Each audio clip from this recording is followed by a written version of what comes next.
ভয় নাই তেন্তে আমি তোমালোকক কৈ দিছো এইখন মঞ্চৰ পৰাই হিমন্ত বিশ্বৰ সৰ্বানন্দ কথা মতে নাহিবা ইয়াত বিল আছে সেনাও আছে কাৰ কেতিয়া ক'ত কি ছিঙি যাব ঠিক নাই ইয়াত কৈ দিয়া আছে নোৱাৰিব হিমন্ত বিশ্ব সৰ্বানন্দ প্ৰটেকশ্যন দিবলৈ কোনো বাংলাদেশী কাৰণ ইয়াত আমি আছোতো আমিও আছো যদি হিমন্ত আৰু সৰ্বা আছে ইয়াত বিল আছে সেনা নামৰ শক্তিও আছে এইটো কথা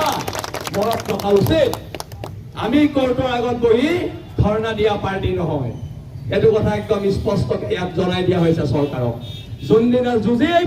মৰিবলৈ যুঁজিম তোমালোকৰ ওচৰত আঁঠু কাঢ়িবলৈ আমি ইয়াত যুঁজো আৰু সেইকাৰণে বীৰ লাচিত সেনাৰ প্ৰত্যেক সৈনিকাই কয় যে হ'ব পাৰোঁ আমি দুখীয়া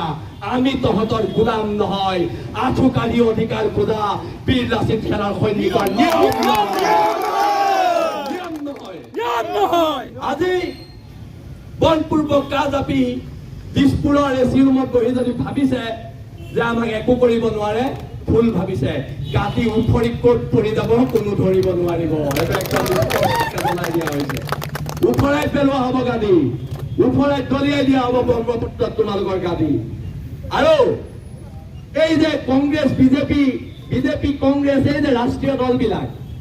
ইহঁতৰ এটা কথা আছে কংগ্ৰেছৰ টাৰ্মত কংগ্ৰেছৰ বিৰুদ্ধে আমি আন্দোলন কৰিলো চান্স উঠালে বিজেপিয়ে এতিয়া বিজেপি বিৰুদ্ধে আমি আন্দোলন কৰি আছো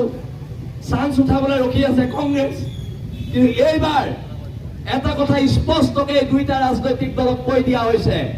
যে বীৰ লাচিত সেনাৰ চৰ্ত নামানিলে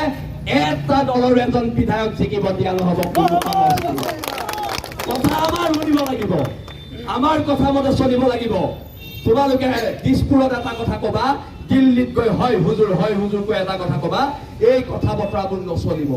তোমালোকে নৰেন্দ্ৰ মোদী অমিত শ্বাহ আগত কৈছা ইয়েছ বছ আমি কৈছো নো বছ এনেকুৱা ঠেংগা বছ আমি কৈছো ইয়াত আমি নেমানো আৰু আমাক বুজাই লাভ নাই কিবা লাভ আছে নি কিন্তু আমি নুবুজো আমাক বুজাই লাভ নাই কথাখিনি এইখিনিয়ে দিয়ক যাতে অন্তত ধেমাজিত থকা বিজেপিৰ অফিচটো লৰি যায় সকলোৱে মিলি কয়